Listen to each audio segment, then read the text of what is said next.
Hello, my beautiful friends. It is Mimi here today, and I'm super excited and grateful to be here today because today I'm going to talk to you about something that is extremely important to me, a subject that I really love talking about, and a subject that I believe can make such a huge difference in every single person's life.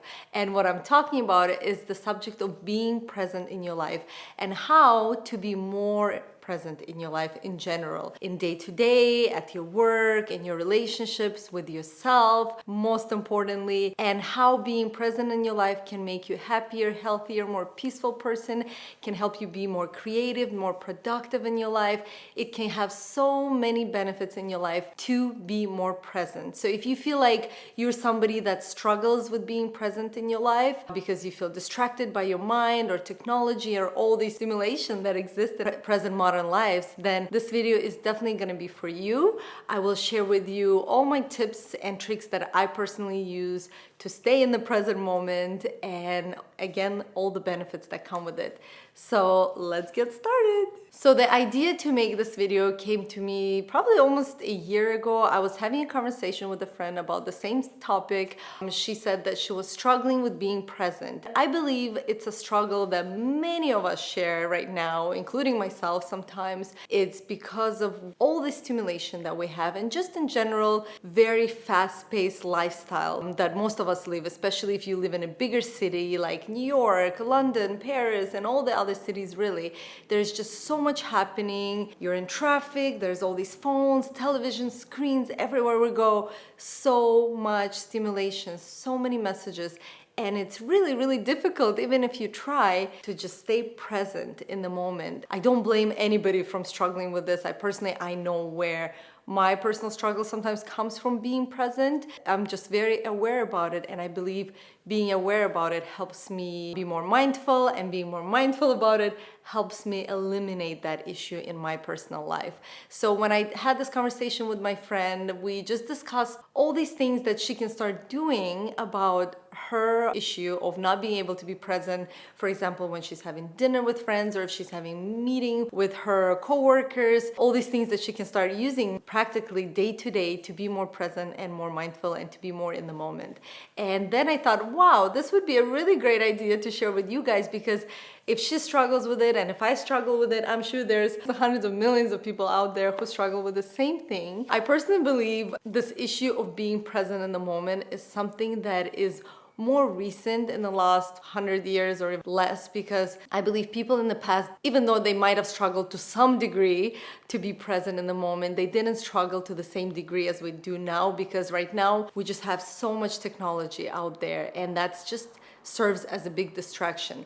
In general, people always struggle with being present because our mind is so imaginative, and that's the beauty of being a human being, of course, is that we have this incredible imagination, but also because of this imagination, our mind constantly takes us to the past or the future, so it's hard to stay present sometimes. But now, with the rise of technology, ever since, first we got television, probably early 1900s, and then now we have computers and iPads and phones, and all these other technologies that are constantly emerging, like Apple Watch, and I'm sure there's all these other brands doing the watches.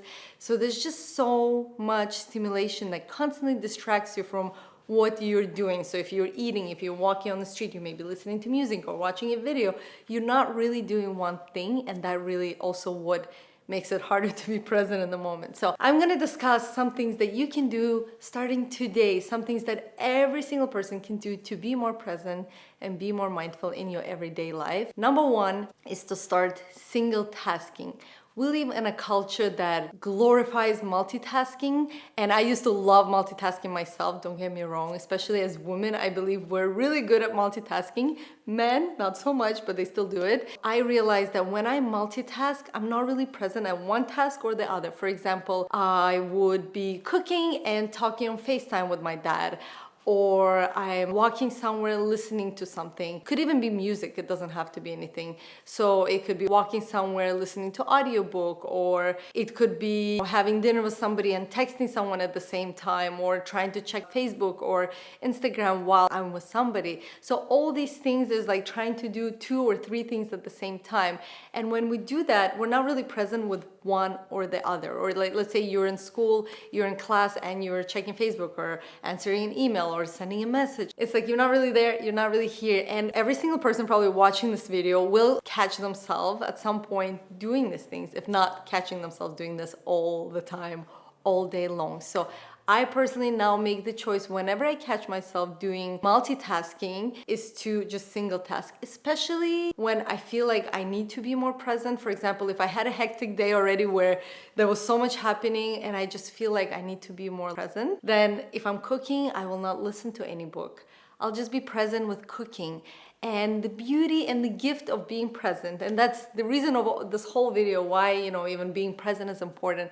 It's the biggest gift you can give to yourself. When you are present, you're truly able to enjoy what you have. When you're not present, you're not able to be grateful, you're not able to be here and to truly grasp the beauty of the present moment. So when your mind is scattered all around, it is distracted and you're not able to see all the gifts that you have in the present. Whereas if you're in the present moment and you're really present, you're able to observe and appreciate everything you might have in that given moment. And that's the biggest gift one might have. But with us, so many times not being present, we're not able to truly be grateful for what we have in our lives. And present moment is the only thing that's ever here. There's never future or past. All those things are imagination. So present is the only thing that ever exists. So being able to truly be present in the present moment, I know it sounds so philosophical at this moment, but I'm just trying to transfer what I have here to you guys, is truly the biggest joy comes from that place. I personally experienced that when I was present, when I was having a conversation with somebody, or when I'm present with Alexa, or when I'm present while I'm working, I'm just doing that one thing only, then it feels so much more fulfilling to do it that way. So make sure that you single task. When you're working, you single task. That's why we created Productivity Planner. It focuses on that. I'm not going to talk too much about it, but one of the products that we created, which is the Productivity Planner, talks about single tasking. So when you're working, you just do that one task. You're not checking Facebook, you're not on Instagram, you're not on Snapchat, you're not texting your mom or anything else. For 30 minutes, you're focusing on one task only. And the power that comes with it is just incredible. So when you're working, when you're cooking, when you're walking, try to practice these things. I'm not saying all the time, but try to do it more and more in your life where you just single task. Like consciously stop yourself. If you're driving, if you're doing something, just do that one thing only. And especially the sort of transitions into point two, when you're with other people, make sure that you're really present. And I think if you want to build any kind of good relationship with yourself or other people, it's so important to learn to be present. So when you're having dinner, when you're having lunch, breakfast, whatever it is, I always put my phone away personally. So I have my phone here, I'm talking to you guys, it's put away. You have to do the same thing when you're with your loved ones. It's the most disrespectful thing ever. And I've been at a lunch with an acquaintance before where, the whole time through lunch, she kept picking up her phone and like doing this. I personally don't practice that. I found that so distracting to like have a conversation with her because she kept going on the phone. But I understand it comes from her own issues of not being able to be present. But it just to the other person can come off very disrespectful. But also you're not being present with whoever you're texting because you have somebody in front of you. But also you're not being present with the person who is in front of you. So when you're having dinner, lunch, breakfast, whatever it is, or just a conversation with a friend, put the phone away. These things are the biggest issue that causes us at the moment not being able to be present in our lives. When you're with your phone, be with your phone. Don't talk to your friends. Say, you know what, I really have to have a phone call, or I really need to check something on the phone, or text somebody. Could you give me just a few minutes? And then be present with your phone. Text that person. Do that thing that you need to do on the phone. Then say, okay, I'm here now. Put the phone away. Ideally, put it in the bag because it's going to distract you if it's out here on the table. If you're waiting for a phone call, then just keep it on the table but face down. So you will only hear it buzzing or ringing, and then you won't have to like look at the screen every time the screen goes on. But another thing I want to mention, of course, and this is something that I practice now for years, turn off all notifications. I don't have email notifications. I don't have any notifications except for text and WhatsApp. And and when I receive them, it just vibrates. It doesn't actually make a sound. Otherwise, it would just drive me insane, because again, it's like you're present doing something and then bzz. The buzzer on this is like very quiet, so I don't even hear when it buzzes. When I do look at the screen, I see that I might have some messages or not, but I never really hear this buzzing, which is amazing because I don't know what's going on there. And when I'm ready to look at my phone, I can deal with whatever is there. So the phone is the biggest issue ever. I think the most important thing you can do also is to limit your screen time. There's so many things you can use now. There's so many apps. On the new update for the iPhone, there is now screen time that you can use to limit your screen time use for the particular apps where you know you abuse the time on the screen. For example, Instagram or Facebook, or I don't know, whatever it might be for you. So you can put certain amount of time that you can use on them, and then after that it's gonna prompt you that you've overused the time. That way you can also track how much time you actually use on these things. So yeah, limiting the screen time I think is so important. I personally don't have enough time with the phone, because when I'm around Alexa, I just put the phone away for the most part, and I'm just present with her, because if I use the phone, she wants to use it too, so I just can't have that. The only time I ever pick up the phone, if I see something cute, I just film it, and then I'm just do that, and then again, once I post it, I put the phone away and I forget about it. And that's just so important to do, not to have it in your hands all the time. Use it when you need it, be present with whatever you need to do, and then put it away and be present with whatever else you need to do in real life. So that's number one, and kind of number two. I also would recommend a book called Power of Now that sort of talks about this, but on a much deeper level. And the book talks about the importance of being present and how allowing your mind to go in the past or the future robs you of the gift of the present moment. This is one of the most important books I've read ever. It's definitely my top 10 favorites. I've started reading it like years ago, probably 10 years ago, and it was just so deep and mind-blowing that I never really finished reading the physical book. Then I listened to it on audiobook, and I found that that was much easier for me to consume the information of that book through the audiobook. And the author, Eckhart Tolle, he actually reads the book himself. So it's very soothing and it's very calming book. I find it is just so enlightening, guys. There's definitely a before and after you read that book. So definitely read it. I would recommend reading The Power of Now, because it truly will go in so much depth of the importance of being present. The other spectrum of not being present, like what's the opposite of not being present, is being anxious. So if you practice not being present, long term, it will cause you to be super anxious, super unhappy, because you're not really here. It's like you're there, you're here, you're there. It's like crazy monkey mind. Basically, you're not able to breathe, you're not able to sit still, you're just like constantly jumping from one thing to another. That causes anxiety, and that anxiety can cause other health problems, whether physical or emotional. Therefore, I believe it's just so important to practice being present. Like I said, it's not something that you can do in one day. It's just about taking one small step at a time and implementing these little small things, like putting the phone away and doing all these things I've already mentioned in this video, and then you'll definitely see a difference. But reading this book will definitely help you understand why it is so important to be present. So I definitely recommend picking it up or listening to it on Audible. And I saved the best for last, and that is to practice mindfulness through practice of meditation. To be honest, this is the most important thing that will allow you and help you to be present. For example, people ask me sometimes, even my friends, like, how are you able to stay present? Because it's not easy in our current times. And when I have to think about it, really, is through practicing meditation. Even though I don't currently meditate that often, I wouldn't even say I meditate daily, but I do practice meditation regularly. I used to meditate daily in the morning and in the evening for 10-15 minutes.